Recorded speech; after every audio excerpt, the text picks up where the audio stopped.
സ്തോത്രം. യേശുവേ നന്ദി. Hallelujah, hallelujah.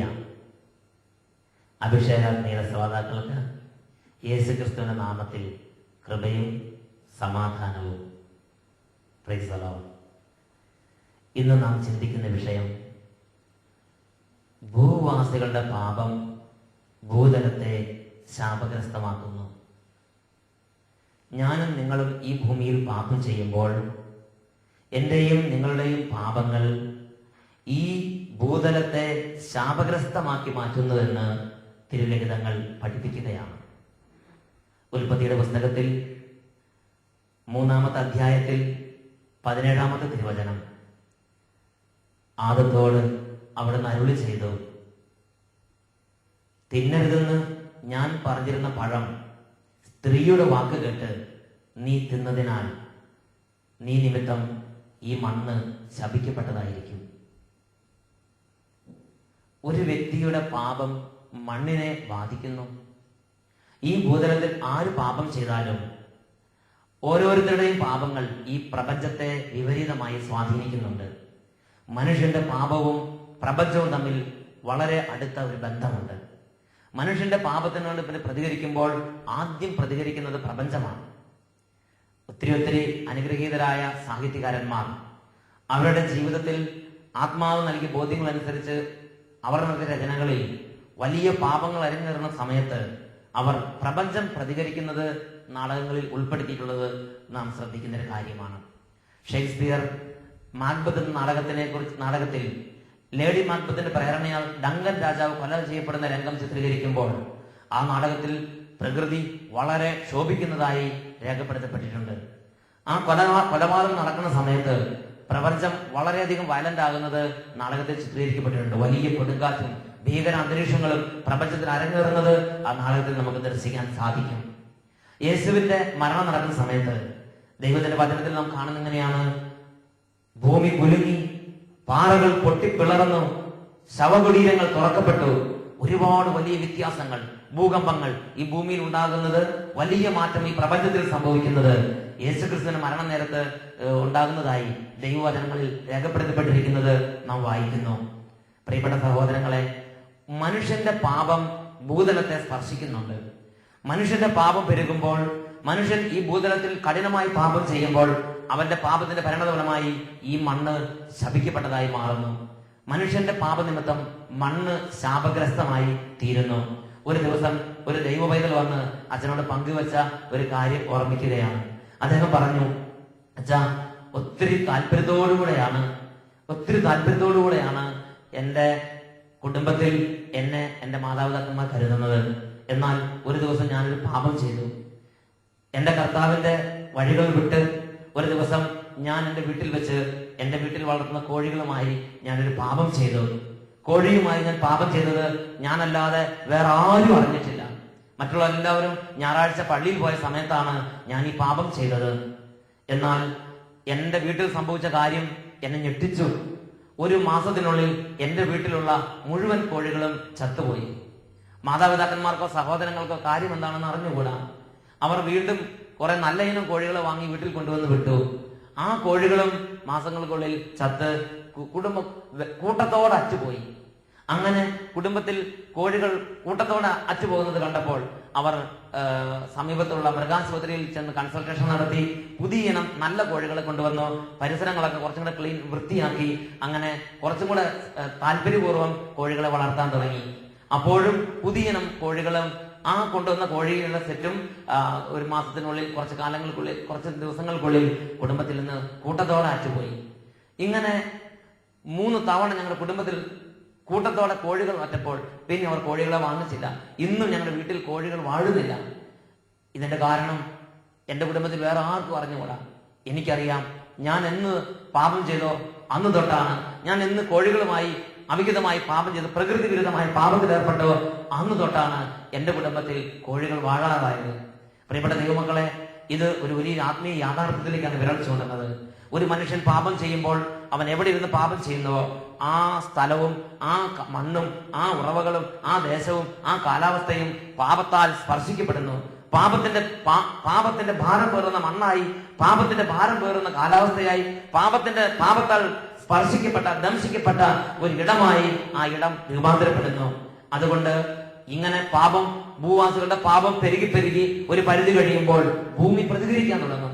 ആമോസ് പ്രവാചകന്റെ പുസ്തകത്തിൽ 8-ാമത്തെ അധ്യായം വചനം പഠിപ്പിക്കുന്ന പ്രകാരമാണ്. ആമോസിന്റെ പുസ്തകം 8-ാമത്തെ അധ്യായം 8 മുതലുള്ള വാക്യങ്ങൾ. ഇത് നിമിത്തം ഭൂമി ഇളകി മറിയുകയും ഭൂവാസികൾ വിലപിക്കുകയും ചെയ്യുകയില്ലേ? ഇത് നിമിത്തം ഭൂമി ഇളകി മറിയുകയും ഭൂവാസികൾ വിലപിക്കുകയും ചെയ്യുകയില്ലേ? ദൈവത്തിന്റെ മക്കൾ ചെയ്ത പാപത്തിന്റെ നമ്പറുകൾ, പാപത്തിന്റെ ഓരോ മേഖലകൾ എണ്ണി പ്രവാചകൻ ദൈവജനത്തിന് മുമ്പിൽ കൊണ്ടുവന്നിട്ട് പ്രവാചകൻ ചോദിക്കുന്ന ആദ്യത്തെ ചോദ്യം ഇതാണ്: ഇത് നിമിത്തം ഭൂമി ഇളകി മറിയുകയും ഭൂവാസികൾ വിലപിക്കുകയും ചെയ്യുകയില്ലേ? ദേശം മുഴുവൻ നൈൽ പോലെ പതഞ്ഞു പൊങ്ങും. ഈജിപ്തിലെ നൈൽ പോലെ അത് ഇളകി മറിയും. ഈ ഭൂമി, ഈ ദേശം, ഇവിടുത്തെ കാലാവസ്ഥ, ഇവിടുത്തെ ഉറവകൾ, ഇവിടുത്തെ മണ്ണ് ദൈവജനത്തിന് പ്രതികൂലമായി ശത്രുതയോടെ പ്രവർത്തിക്കാൻ തുടങ്ങാൻ ഒരു കാരണം ദൈവജനത്തിന്റെ പാപത്തിന്റെ ആധിക്യമാണ്. ദൈവജനത്തിന്റെ പാപം ഈ ഭൂമിയിൽ വർദ്ധിക്കുമ്പോൾ അത് ഈ പ്രപഞ്ചത്തെ സ്വാധീനിക്കുന്നു. ഈ പ്രപഞ്ചത്തിന്റെ താളലയങ്ങളെ അത് സ്വാധീനിക്കുന്നു. പ്രപഞ്ചത്തിന്റെ താളലയങ്ങൾ ഡിസോർഡർ ആക്കുന്നു. പ്രപഞ്ചത്തിൽ വലിയ തരത്തിലുള്ള വിപരീത സ്വാധീനങ്ങൾ, വിപരീതമായ ക്രമം പ്രപഞ്ചത്തിൽ ഉടലെടുക്കുന്നു. ജെറമ്യായുടെ പുസ്തകത്തിൽ 5-ാം അധ്യായത്തിൽ 24-25 വാക്യങ്ങൾ ദൈവത്തിന്റെ വചനം ജെറമ്യ പ്രവാചന പുസ്തകത്തിൽ 5:24-25 വാക്യങ്ങളിൽ പഠിപ്പിക്കുന്ന പ്രകാരമാണ്: നമ്മുടെ ദൈവമായ കർത്താവിനെ യഥാകാലം നമുക്ക് ഭയപ്പെടാം.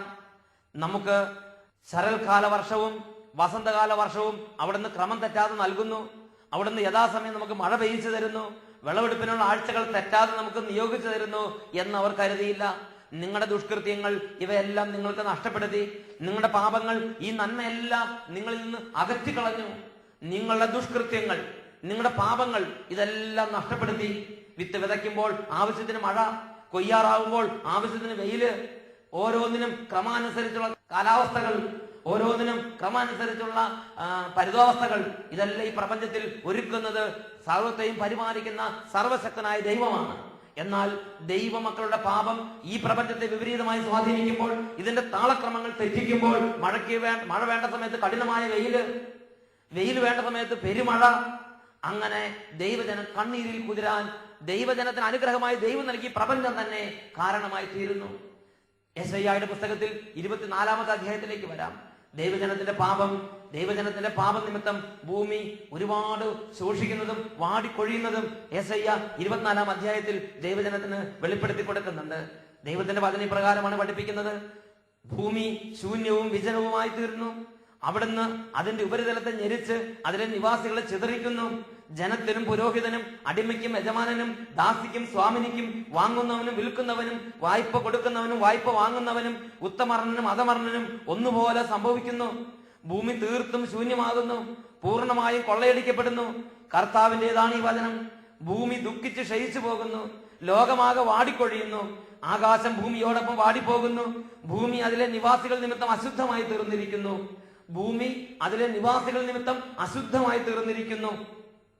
പ്രിയപ്പെട്ട ദൈവമക്കളെ, ഭൂമിയിൽ ഒരു ദൈവവൈതൽ പാപം ചെയ്യുമ്പോൾ ഈ ഭൂമി കൂടെ അശുദ്ധമായി തീരുന്നുവെന്ന് ദൈവത്തിന്റെ വചനം പഠിപ്പിക്കുകയാണ്. സമീപകാലത്തുണ്ടായ സംഭവഗതികൾ നിങ്ങൾ ഓർക്കണം. പാക് അധീന കാശ്മീരിലുള്ള സംഭവങ്ങളായാലും, അമേരിക്കയിലെ ന്യൂ ഓർലിയൻസിൽ നടന്ന സംഭവങ്ങളാണെങ്കിലും, ഗുജറാത്തിൽ നടന്ന സംഭവങ്ങളാണെങ്കിലും, ലോകമെമ്പാടും ലോകരാഷ്ട്രങ്ങളിൽ സംഭവിച്ച ഓരോ പ്രകൃതിക്ഷോഭങ്ങൾ നിങ്ങൾ കണക്കിലെടുക്കണം. അവിടെ നടന്ന സംഭവങ്ങളുടെ ചിത്രങ്ങൾ നിങ്ങൾ മനസ്സിലേക്ക് കൊണ്ടുവരണം. ദൈവത്തിന്റെ വചനം പഠിപ്പിക്കുകയാണ്: ഭൂവാസികളുടെ പാപനിമിത്തം ഭൂമി അശുദ്ധമായി തീർന്നിരിക്കുന്നു. അതിനാൽ ശാപം ഭൂമിയെ വിഴുങ്ങുകയും ഭൂവാസികൾ തങ്ങളുടെ അകൃത്യത്തിന് ശിക്ഷ അനുഭവിക്കുകയും ചെയ്യുന്നു. അതുകൊണ്ട് ഭൂമിയിലെ നിവാസികൾ ചുരുക്കം ചിലർ മാത്രം അവശേഷിക്കുന്നു. നിവാസികൾ ദഹിച്ചു തീരുന്നു. പ്രിയപ്പെട്ട ദൈവമക്കളെ, ഭൂവാസികളുടെ പാപം ഭൂതലത്തെ ശാപഗ്രസ്തമാക്കുമ്പോൾ അതിന്റെ പ്രത്യാഘാതമായി ഈ ഭൂമി പ്രതികരിക്കുന്ന സമയത്ത് പാപം ചെയ്തവർ മാത്രമല്ല നാശത്തിനിരയാകുന്നത്. അവരോടൊപ്പം ആ ദേശത്ത് വസിക്കുന്ന ഉത്തമർണനും അധമർണനും, ജനവും പുരോഹിതനും, അടിമയും യജമാനനും, ദാസിയും സ്വാമിനിയും, വാങ്ങുന്നവനും വിൽക്കുന്നവനും, വായ്പ കൊടുക്കുന്നവനും വായ്പ വാങ്ങുന്നവനും ഒന്നുപോലെ ഇതിന്റെ ദുരന്തങ്ങൾ ഏറ്റുവാങ്ങേണ്ടി വരുന്നു. Hallelujah, hallelujah. ഇതൊരു വലിയ യാഥാർത്ഥ്യമാണ്. പ്രിയപ്പെട്ട ദൈവമക്കളെ, എവിടെയാണോ പാപം പെരുകി പെരുകി പാപത്തിന്റെ ഭാരം ഭൂമിക്ക് താങ്ങാൻ പറ്റാ, ദൈവജനം പരിധി വിട്ട് പാപം ചെയ്യുന്നത് എവിടെയാണോ, ദൈവജനം പരിധി വിട്ട് ഏത് കാലഘട്ടത്തിലാണോ പാപം ചെയ്യുന്നത്, അവിടെ ആ കാലഘട്ടത്തിൽ ഭൂമി പ്രതികരിക്കുക തന്നെ ചെയ്യും. ഉൽപ്പത്തിയുടെ പുസ്തകത്തിൽ ഇതിനെക്കുറിച്ച് ദൈവത്തിന്റെ വചനം വെളിപ്പെടുത്തുന്നുണ്ട്. ഭൂവാസികളുടെ പാപനിമിത്തം ദൈവം അവരെ ഭൂമിയോട് ചേർത്ത് നാശത്തിന് വിട്ടുകൊടുക്കുന്നു. ദൈവം നോഹയോട് അരുളി ചെയ്തു, ജീവജാലങ്ങളെല്ലാം നശിപ്പിക്കാൻ ഞാൻ നിശ്ചയിച്ചിരിക്കുന്നു. കാരണം അവർ മൂലം ലോകം അധർമ്മം കൊണ്ട് നിറഞ്ഞിരിക്കുന്നു. ഭൂമിയോട് കൂടെ ഞാൻ അവരെ നശിപ്പിക്കും. ഉൽപ്പത്തിയുടെ പുസ്തകത്തിൽ 6-ാം അധ്യായം 13-ാം വാക്യം. പ്രിയപ്പെട്ട സഹോദരങ്ങളെ, കാരണം അവർ നിമിത്തം ഭൂമി മുഴുവൻ അധർമ്മത്താൽ അശുദ്ധമായി. ഞാനും നിങ്ങൾ പാപം ചെയ്യുമ്പോൾ ഭൂമി ശാപഗ്രസ്തമായി മാറുന്നു. ഒരു ദിവസം ഒരു ദൈവപൈതൽ ഇവിടെ പ്രാർത്ഥിക്കാൻ വേണ്ടി വന്നു. ആ ദൈവപൈതൽ ഇങ്ങനെ പറഞ്ഞു, എനിക്ക് എന്റെ വീട്ടിലേക്ക് കയറാൻ തോന്നുന്നില്ല, എനിക്ക് എന്റെ കുടുംബത്തിൽ സമാധാനത്തിൽ താമസിക്കാൻ പറ്റുന്നില്ല. ഞാൻ കുടിച്ച് എന്റെ ജീവിതം നശിച്ചു.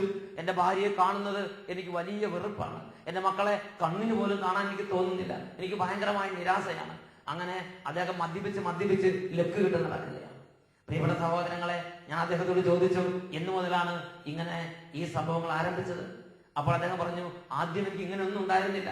എനിക്ക് നല്ല എന്റെ കുടുംബത്തോടും മക്കളോടും ഭയങ്കര സ്നേഹമായിരുന്നു. എന്റെ ജീവിത പങ്കാളി പിരിഞ്ഞിരിക്കാൻ എനിക്ക് ഒട്ടും സാധിക്കുമായിരുന്നില്ല.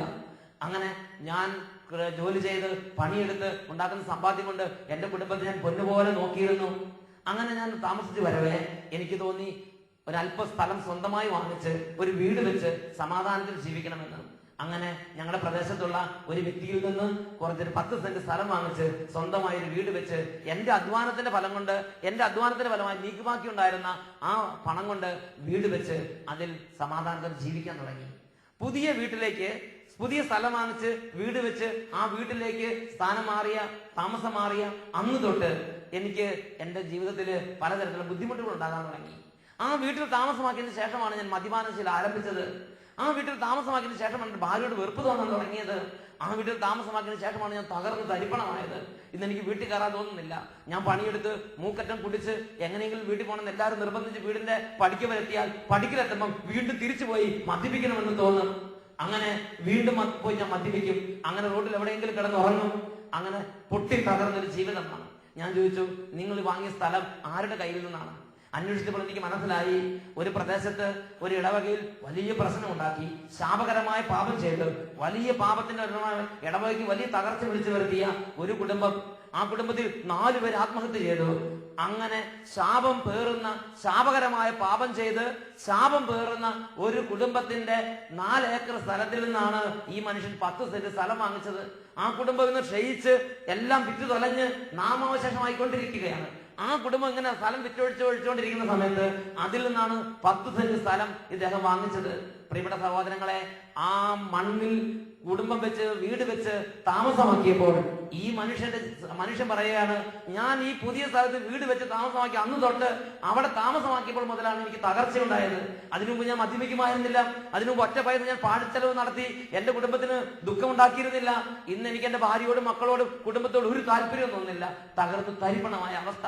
ആ ദൈവപൈതലിന്റെ ജീവിതത്തിൽ മദ്യപാനം വിട്ടുപോകുന്നതിന് പ്രാർത്ഥിക്കുന്നതിനേക്കാൾ അധികമായി ഈ മനുഷ്യന്റെ മണ്ണും പറമ്പും കാലാവസ്ഥയും കൃഷിയിടങ്ങളും ആ 10 സെന്റ് ഭൂമി മുഴുവൻ കർത്താവിന്റെ ശക്തിയാൽ വിടുതൽ പ്രാപിക്കുന്നതിന് വേണ്ടി, പാപത്തിന്റെ കെട്ടുകൾ അഴിയുന്നതിന് വേണ്ടി, ആ മണ്ണിലും കാലാവസ്ഥയുള്ള തിന്മയുടെ ആധിപത്യങ്ങൾ നിർവീര്യമാകുന്നതിന് വേണ്ടി പൗരോഹിത്യത്തിന്റെ അധികാരം ഉപയോഗിച്ച് ആ ദൈവപൈതലിന് വേണ്ടി പ്രാർത്ഥിച്ചു.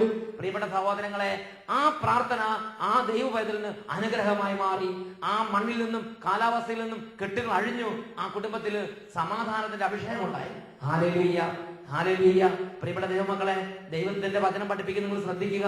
ദൈവത്തിന്റെ വചനം പറയുകയാണ്, നിങ്ങൾക്ക് ദൈവം തരുന്ന സ്ഥലത്ത് നിങ്ങൾ ദൈവത്തിന്റെ വഴികളിലൂടെ നടക്കുന്നില്ലെങ്കിൽ, നിങ്ങൾ പാപം ചെയ്താൽ നിങ്ങൾക്ക് ദൈവം തന്ന സ്ഥലം അശുദ്ധമാകും. അത് മണ്ണായിക്കൊള്ളട്ടെ, അത് പറമ്പായിക്കൊള്ളട്ടെ, കൃഷിയിടങ്ങളായിക്കൊള്ളട്ടെ, ബിസിനസ് സ്ഥാപനമായിക്കൊള്ളട്ടെ, ജോലി സ്ഥലമായിക്കൊള്ളട്ടെ, നിങ്ങൾക്ക് ദൈവം തന്നിരിക്കുന്ന സ്ഥലം എവിടെയാണ്? ഉപജീവന മാർഗത്തിന് ദൈവം നിങ്ങൾക്ക് നൽകിയിരിക്കുന്നത് എന്താണ്? അവിടെ വെച്ച് നിങ്ങൾ പാപം ചെയ്താൽ, നിങ്ങളുടെ പാപനിമിത്തം ആ ഫാക്ടറി, ആ തൊഴിൽ സ്ഥാപനം, ആ ബിസിനസ് സ്ഥാപനം, ആ മേഖല, ആ വീട്, ആ പറമ്പ് ശാപഗ്രസ്തമായി മാറും. അത് അശുദ്ധമായി തീരും. അങ്ങനെ നിങ്ങൾ പാപം ചെയ്ത് ആ മണ്ണ് അശുദ്ധമായാൽ, നിങ്ങൾ പാപം ചെയ്ത് ആ ഫാക്ടറി അശുദ്ധമായാൽ, നിങ്ങൾ പാപം ചെയ്ത് ആ സ്ഥലം അശുദ്ധമായാൽ, നിങ്ങൾ പാപം ചെയ്ത് നിങ്ങൾ എവിടെ ഇരിക്കണോ ആ സ്ഥാനത്ത് നിങ്ങൾ അശുദ്ധമാക്കിയാൽ, ദൈവത്തിന്റെ വചനം പഠിപ്പിക്കുകയാണ്, ഇതിനു മുമ്പുണ്ടായിരുന്നവരെ പുറം തള്ളിയതുപോലെ നിങ്ങളെയും ആ സ്ഥലം, ആ ഫാക്ടറി, ആ സ്ഥാപനം, ആ ദേശം പുറം തള്ളിക്കളയുമെന്ന് ദൈവത്തിന്റെ വചനത്തിൽ ലേവ്യരുടെ പുസ്തകം 18-ാം അധ്യായത്തിൽ 28-ാം വാക്യത്തിൽ പഠിപ്പിക്കുന്നു. ലേവ്യർ 18:28. ഈ ദേശം നിങ്ങൾക്ക് മുമ്പുണ്ടായിരുന്നവരെ പുറം തള്ളിയതുപോലെ അതിനെ അശുദ്ധമാക്കുക വഴി നിങ്ങളെയും പുറം തള്ളാതിരിക്കാൻ സൂക്ഷിച്ചുകൊള്ളുകയും. ഇതിനു മുമ്പുണ്ടായിരുന്നത് പുറം തള്ളിയതുപോലെ നിങ്ങളെ പുറം തള്ളാതിരിക്കണമെങ്കിൽ നിങ്ങളുടെ പാപം വഴി അതിനെ അശുദ്ധമാക്കാതിരിക്കാൻ നിങ്ങൾ സൂക്ഷിക്കണം. നിങ്ങളുടെ കുടുംബത്തിൽ നിന്ന് തിന്മകൾ വിട്ട് വിടുതൽ നിങ്ങൾ ആഗ്രഹിക്കുന്നുവോ? പ്രിയപ്പെട്ട ദൈവമക്കളെ, വചനം പഠിപ്പിക്കുന്നു. നിയമാവർത്തന പുസ്തകം 12-ാം അധ്യായം 25-ാം വാക്യം. അങ്ങനെ കർത്തൃ സന്നിധിയിൽ ശരിയായത് പ്രവർത്തിക്കുമ്പോൾ നിങ്ങൾക്കും നിങ്ങൾക്ക് ശേഷം നിങ്ങളുടെ സന്തതികൾക്കും നന്മയുണ്ടാകും. അപ്പോൾ നിങ്ങൾ വിചാരിക്കും, ഞാൻ എന്റെ ഫാക്ടറിയിൽ വെച്ച് തിന്മ ചെയ്തു, ഞാൻ എന്റെ ജോലി സ്ഥലത്ത് വെച്ച് തിന്മ ചെയ്തു, ഞാൻ എന്റെ കൃഷിയെടുത്ത് തിന്മ ചെയ്തു, ഞാൻ എന്റെ എസ്റ്റേറ്റിൽ തിന്മ ചെയ്തു, എനിക്ക് കുഴപ്പമൊന്നും വന്നിട്ടില്ലല്ലോ. മക്കളെ, ഒരു പക്ഷേ നിങ്ങളുടെ ഈ തലമുറയിൽ നിങ്ങൾ ഈ ജീവിതത്തിൽ കുറച്ചു കാലം നിങ്ങൾ പിടിച്ചു നിന്നേക്കാം. എങ്കിലും ഞാൻ നിങ്ങളോട് കർത്താവിന്റെ വചനത്തെ ആസ്പദമാക്കി പറയുന്നു, അടുത്ത തലമുറയ്ക്ക് പിടിച്ചു നിൽക്കാൻ സാധിക്കുകയില്ല. കുടുംബത്തിന്റെ അടിത്തറയാണ് തകർന്നുകൊണ്ടിരിക്കുന്നത്. ഉപജീവന മാർഗത്തിന്റെ അടിത്തറയാണ് തകർന്നുകൊണ്ടിരിക്കുന്നത്. സാമ്പത്തിക മേഖല അടിത്തറയാണ് തകർന്നുകൊണ്ടിരിക്കുന്നത്. നിങ്ങൾക്ക് ശേഷം നിങ്ങളുടെ സന്തതികൾക്കും ഉയർച്ചയും നന്മയുണ്ടാകാൻ ആഗ്രഹമുണ്ടോ? നിയമാവർത്തന പുസ്തകം 12-ാം അധ്യായം 28-ാം വാക്യത്തിൽ പഠിപ്പിക്കുന്നു, നിങ്ങൾ ദൈവമായ കർത്താവിന്റെ സന്നിധിയിലേക്ക് മടങ്ങി വരണം. നിങ്ങൾ ദൈവമായ കർത്താവിന്റെ സന്നിധിയിൽ ശരിയായത് പ്രവർത്തിക്കുമെങ്കിൽ നിങ്ങൾക്ക് ശേഷം നിങ്ങളുടെ സന്തതികൾക്കും എന്നേക്കും നന്മയുണ്ടാകും. നിങ്ങൾക്ക് ശേഷം നിങ്ങളുടെ സന്തതികൾക്ക് എന്നേക്കും നന്മയുണ്ടാകാൻ ആഗ്രഹമുണ്ടോ? വചനം പഠിപ്പിക്കുന്നു, നിങ്ങൾ നടക്കുന്ന ഈ പാപത്തിന്റെ വഴികൾ, ശാപത്തിന്റെ വഴികൾ, തിന്മയുടെ വഴികൾ വിട്ടുപേക്ഷിക്കുക. അതിനുശേഷം കർത്താവിലേക്ക് പിന്തിരിഞ്ഞിട്ട് കർത്താവിന്റെ സന്നിധിയിൽ ശരിയായത് പ്രവർത്തിക്കുമെങ്കിൽ നിങ്ങൾക്ക് ശേഷം നിങ്ങളുടെ സന്തതികൾക്കും എന്നേക്കും നന്മയുണ്ടാകും എന്ന് കർത്താവിന്റെ വചനം പഠിപ്പിക്കുന്നു. പ്രിയപ്പെട്ട ദൈവമക്കളെ, ഈ നിമിഷങ്ങളിൽ നമുക്ക് പ്രാർത്ഥിക്കാം. കഴിഞ്ഞ കാലങ്ങളിൽ എത്രയോ വഴികളിലൂടെയാണ് വ്യതിചലിച്ച് നമ്മൾ യാത്ര ചെയ്തത്. ശാന്തതയിലേക്ക് മടങ്ങുന്നു. ഹൃദയത്തിലേക്ക് നമുക്ക് നോക്കാം. കടന്നു വന്ന വഴികളെ നമുക്ക് ഓർമ്മിക്കാം. ചെയ്തു പോയ തിന്മകളെ കുറിച്ച് ഈ നിമിഷങ്ങളിൽ കർത്താവിന്റെ തന്നെ നമുക്ക് എളിമപ്പെടാം. കരങ്ങൾ കൂപ്പി ഓരോ മകനും ഈ സ്വരം കേട്ടുകൊണ്ടിരിക്കുന്ന ഓരോ കുടുംബവും കർത്താവിന്റെ സന്നിധിയിൽ എളിമപ്പെടുകയാണ്. ഇത് കൃഷിയിടവും സ്ഥാപനങ്ങളും ഫാക്ടറികളും ജോലി സ്ഥലങ്ങളും മക്കളും വരും തലമുറകളും അനുഗ്രഹിക്കപ്പെടുന്ന നിമിഷമാണ്. കടന്നു പോകുന്ന വഴികളെ ഓർത്ത് അനുദവിക്കാൻ പരിശുദ്ധാത്മാവ് ഇപ്പോൾ ഇടപെടുന്നു. ശാന്തതയെ പ്രാർത്ഥിക്കുന്നു. പാപത്തിൻ മുഖം ഞാൻ കണ്ടു, പാപത്തിൻ പീഡിയിൽ ഞാനമർന്നു. പാപത്തിൻ മുഖം ഞാൻ കണ്ടു,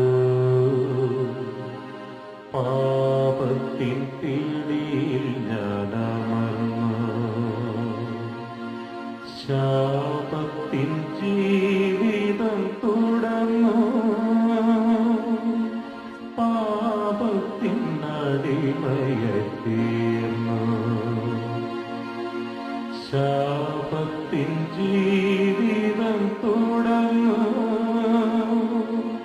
പാപത്തിൻ അടിമയായിത്തീർന്നു. പാപത്തിൻ മുഖം ഞാൻ കണ്ടു, പാപത്തിൻ പീഡിയിൽ ഞാനമർന്നു.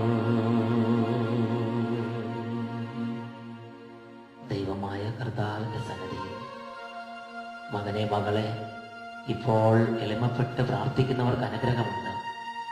ഇതാ ദിവ്യകാരുണ്യനാഥനായ ഈശോ ഈ നിമിഷങ്ങളിൽ അവരവരായിരിക്കുന്ന സ്ഥലങ്ങളിൽ, അവരവരായിരിക്കുന്ന ഇടങ്ങളിൽ വിശ്വാസത്തോടെ എളിമപ്പെട്ട് കർത്താവിനെ വിളിക്കുകയാണ്. രോഗികൾ അവരായിരിക്കുന്ന കിടക്കയിൽ തന്നെ ഇരുന്ന് കർത്താവിനെ വിളിക്കുന്നു. മകനെ മകളെ, നീ ആയിരിക്കുന്ന റൂമിൽ, നീ ആയിരിക്കുന്ന കസേരയിൽ, നീ ആയിരിക്കുന്ന ഇടത്ത് ദൈവത്തിന്റെ സാന്നിധ്യം നിറയുന്ന നിമിഷമാണ്. എളിമപ്പെട്ട് പ്രാർത്ഥിക്കാം. എനിക്കും എൻ്റെ മക്കൾക്കും ദീർഘകാലം സന്തോഷത്തോടെ വസിക്കാൻ ദൈവമേ, ഞാൻ പാപം ചെയ്ത് അശുദ്ധമാക്കിയ ഈ മണ്ണിനെ വിശുദ്ധീകരിക്കണമേ. എൻ്റെ പാപത്തെ ഞാൻ ഏറ്റുപറയുകയാണ്. ഞാനൊരു പാപിയാണ് എൻ്റെ കർത്താവേ, ഞാനൊരു പാപിയാണ് കർത്താവേ. കരങ്ങൾ യാചന രൂപത്തിൽ പിടിച്ച് എല്ലാവരും പ്രാർത്ഥിക്കുന്നു. ദൈവമേ, ഞാനൊരു പാപി, നിന്നെ അറിയാത്ത പാപങ്ങളോർത്തു കരയാനറിയാത്ത പാപിയാണു ഞാൻ. ദൈവമേ,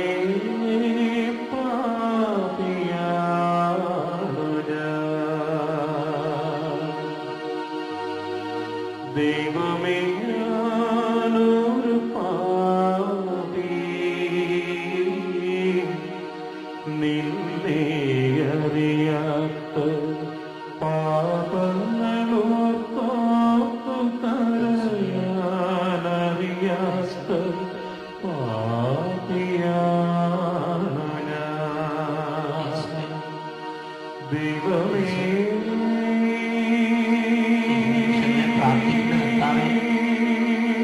ഒത്തിരി തെറ്റുകളും കുറ്റങ്ങളും അജ്ഞതയുടെ കാലങ്ങളിൽ അറിയാതിരിക്കുന്ന 1000 പാപങ്ങൾക്ക് മാപ്പ് ചോദിക്കുന്ന നിമിഷങ്ങളാണ്. എന്റെ യേശുവേ, എനിക്ക് വേണ്ടി മണ്ണിൽ അവതരിച്ച് കുരിശിൽ മരിച്ച് ഉയർത്തെഴുന്നേറ്റ് പിതാവിന്റെ വലതുഭാഗത്ത് ഉപേക്ഷനായി ഇന്നും ദിവ്യകാരൂപനായിരിക്കുന്ന യേശുവേ, ഞങ്ങളങ്ങി ആരാധിക്കുന്നു. Hallelujah, hallelujah, hallelujah, hallelujah, hallelujah. എല്ലാവരും പ്രാർത്ഥിക്കുന്നു. കർത്താവിന്റെ ശക്തി വ്യാപരിക്കുന്ന സമയമാണിത്. ഇപ്പോൾ ലോകത്തിൽ അത്ഭുതങ്ങൾ സംഭവിക്കാൻ തക്കവിധം കർത്താവ് ഹൃദയങ്ങളെ സ്പർശിക്കുന്നു. കഠിന ഹൃദയങ്ങളെ അവിടുന്ന് സ്പർശിക്കുന്നു. തിന്മയുടെ കെട്ടുകളിൽ കിടക്കുന്നവരെ, പിശാചിന്റെ കെട്ടുകളിൽ കിടക്കുന്നവരെ ഇപ്പോൾ ഈശോയുടെ പീഡാസനത്തിലേക്ക് കുരിശുമരണത്തിന്റെ യോഗ്യതയാൽ അവിടുന്ന് വിടുവിച്ച് അനുഗ്രഹിച്ചുകൊണ്ടിരിക്കുന്നു. പാപം ചെയ്ത് ഭൂതലത്തെ അശുദ്ധമാക്കിയ പാപത്തിന്റെ ഭാരത്തിൽ നിന്ന് ഈ രാത്രി കർത്താവ് കഴുകുകയാണ്, എളിമ നൽകുകയാണ്, അനുതാപം നൽകുകയാണ്, ഒരു തിരിച്ചു വരവിനുള്ള പ്രേരണ നൽകി അനുഗ്രഹിക്കുകയാണ്. കുംഭസാരം ഉപേക്ഷിച്ച്, സന്ധ്യാപ്രാർത്ഥന ഉപേക്ഷിച്ച്, ദൈവത്തോടുള്ള അടുപ്പ് ഉപേക്ഷിച്ച്, ദൈവാരാധന ഉപേക്ഷിച്ച്, കൂദാശനം ഉപേക്ഷിച്ച്, കൂട്ടായ്മകൾ ഉപേക്ഷിച്ച്, സാന്ത്വനത്തിൽ വഷളത്വത്തിൽ നടക്കുന്ന ഓരോ മകനെയും മകളെയും ഇതാ ഈ രാത്രി കർത്താവ് തൊടുകയാണ്. എല്ലാവരും കരങ്ങൾ ഉയർത്തി യേശുവിനെ വിളിക്കുകയാണ്.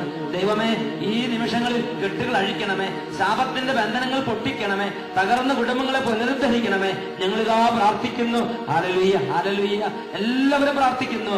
Hallelujah, hallelujah. ദൈവമേ, ഞാനൊരു പാപി, നിന്നെ അറിയാത്ത പാപങ്ങളോർത്തു കരയാനറിയാത്ത പാപിയാണു ഞാൻ. ദൈവമേ,